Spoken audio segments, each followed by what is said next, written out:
वैष्णवी प्रकरणी आता पिंपरी चिंचवड पोलिसांनी हगवणे पिता पुत्राच्या दोन्ही बंदुका आता जप्त केल्या आहेत। चांदीची भांडी आणि अलिशान कार देखील जप्त केल्या आहेत। स्त्रीधन म्हणून वैष्णवीला हीच चांदीची भांडी दिली होती। 5 ताटे, 5 तांबे, 4 वाट्या, 1 करंडा आणि अधिक महिन्यात दिलेले चांदीचे ताट जप्त करण्यात आले आहे।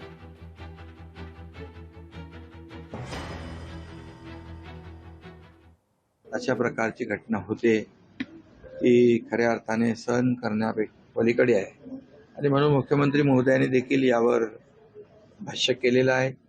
यामध्ये जे कोणी दोषी असतील ते कोणी असले तरी सुद्धा कोणी सुटणार नाही, कठोर कारवाई होईल।